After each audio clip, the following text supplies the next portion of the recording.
Kalamassery polytechnic college ഹോസ്റ്റലിലെ കഞ്ചാവ് വേട്ടയിൽ നിർണായക വിവരങ്ങൾ പുറത്ത്. ഒരു ബണ്ടിൽ കഞ്ചാവ് എത്തിച്ചാൽ 6000 രൂപ കമ്മീഷൻ ലഭിക്കുമെന്നാണ് ഷാലിഖിന്റെ മൊഴി.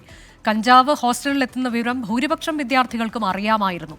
കേസിൽ കോട്ടയം സ്വദേശിയായ വിദ്യാർത്ഥിയെ പോലീസ് ചോദ്യം ചെയ്തു. വിഷ്ണു സുരേഷ് വിവരങ്ങളുമായി. വിഷ്ണു, 6000 രൂപ കമ്മീഷൻ ഒരു ബണ്ടിലിന്, അപ്പോൾ അതൊരു ലക്ഷ്യമാണ്. അങ്ങനെ ഇതൊരു വിപണന കേന്ദ്രമായി ഹോസ്റ്റലിനെ മാറ്റിയിരിക്കുകയാണ്. അത് വിദ്യാർത്ഥികൾക്കൊക്കെ അറിവുള്ളതാണെന്ന് പറയുന്നു. മറ്റൊന്ന്, ആ ദിവസം തന്നെ വിഷ്ണു റിപ്പോർട്ട് ചെയ്തിരുന്നു, ഒരു ഫോൺ കോൾ ആകാശിൻ്റെ ഫോണിലേക്ക് വന്നു എന്നത്. നമ്മളുടെ ഈ സാധനങ്ങളൊക്കെ സേഫ് അല്ലേ എന്ന് ചോദിച്ചു. ആ വിദ്യാർത്ഥിയെയും പിടികൂടാൻ കഴിഞ്ഞിട്ടുണ്ട്. അങ്ങനെ കൂടുതൽ ഇതിൽ പങ്കുള്ളവർക്കിലേക്കൊക്കെ പോലീസ് എത്തുകയാണോ? പുറത്തു വരുന്ന വിവരങ്ങൾ എന്തൊക്കെ?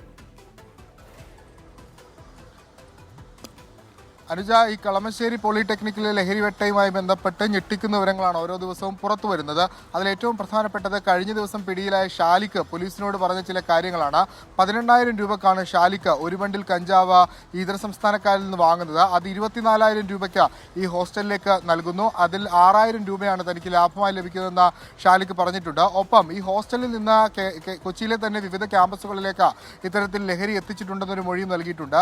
ഈ കേസുമായി ബന്ധപ്പെട്ട റെയ്ഡ് നടക്കുന്നതിൻ്റെ അന്നേ ദിവസമാണ് ഈ പോലീസിന്റെ കസ്റ്റഡിയിൽ ആകാശിനൊരു ഫോൺ കോൾ വരുന്നത്.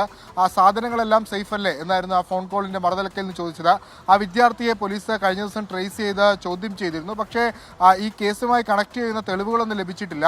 അതുകൊണ്ട് മൊഴി രേഖപ്പെടുത്തി വിട്ടയച്ചിരുന്നു. പക്ഷേ അന്വേഷണ പരിധിയിൽ ഇപ്പോഴും അയാൾ ഉണ്ടെന്നാണ് മനസ്സിലാകുന്നത്.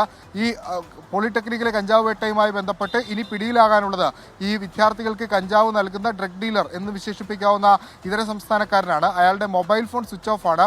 ട്രേസ് ചെയ്യാനുള്ള ശ്രമം ഡാൻസാഫും അതോടൊപ്പം തന്നെ കളമശ്ശേരി പോലീസും നടത്തുന്നുണ്ട്. ഉടൻ തന്നെ പിടിയിലാകുമെന്നാണ് മനസ്സിലാവുന്നത്.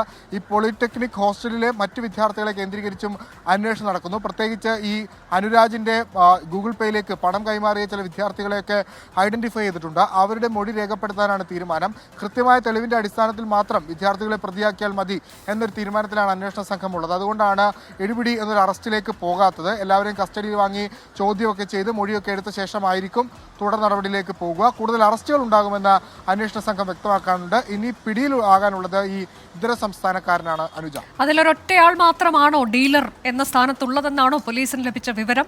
എവിടെ നിന്നാണ് ഈ കഞ്ചാവ് എത്തുന്നത് എന്നതിലേക്ക് പോലീസിന് എത്താൻ കഴിഞ്ഞോ? ബീഹാർ, ഒഡീഷ അങ്ങനെയുള്ള ഇടങ്ങളിൽ നിന്നൊക്കെ എത്തുന്നുണ്ടെന്ന വിവരം നേരത്തെ വന്നതാണല്ലോ. അനുജ, നിലവിൽ ഈ കേസുമായി ബന്ധപ്പെട്ട് ഈ ഇതര സംസ്ഥാന കാരനെ കേന്ദ്രീകരിച്ച് തന്നെയാണ് അന്വേഷണം നടക്കുന്നത്. പക്ഷേ പോലീസ് ഈ പ്രതികൾ നൽകിയിട്ടുള്ള മൊഴി പൂർണ്ണമായും വിശ്വസിച്ചിട്ടില്ല. കാരണം മലയാളികളും ഇവർക്ക് ഇടയ്ക്ക് ഇത്തരത്തിൽ വലിയ തോതിൽ ലഹരി നൽകിയിട്ടുണ്ടെന്നൊരു അനുമാനം പോലീസിനുണ്ട്.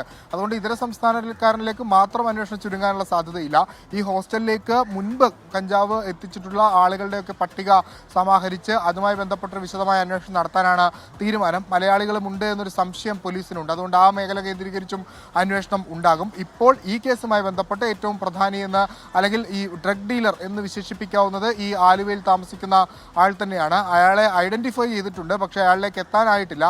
ആ മൊബൈൽ ഫോണൊക്കെ സ്വിച്ച് ഓഫ് ആയതാണ് ഒരു വെല്ലുവിളി. കഴിഞ്ഞ 3 ദിവസമായി അയാൾക്ക് വേണ്ടിയുള്ള ഒരു തെരച്ചിൽ നടത്തുന്നുണ്ട്. ഉടൻ പിടിയിലാകുമെന്ന പ്രതീക്ഷയാണ് കളമശ്ശേരി പോലീസ് പങ്കുവെക്കുന്നത്.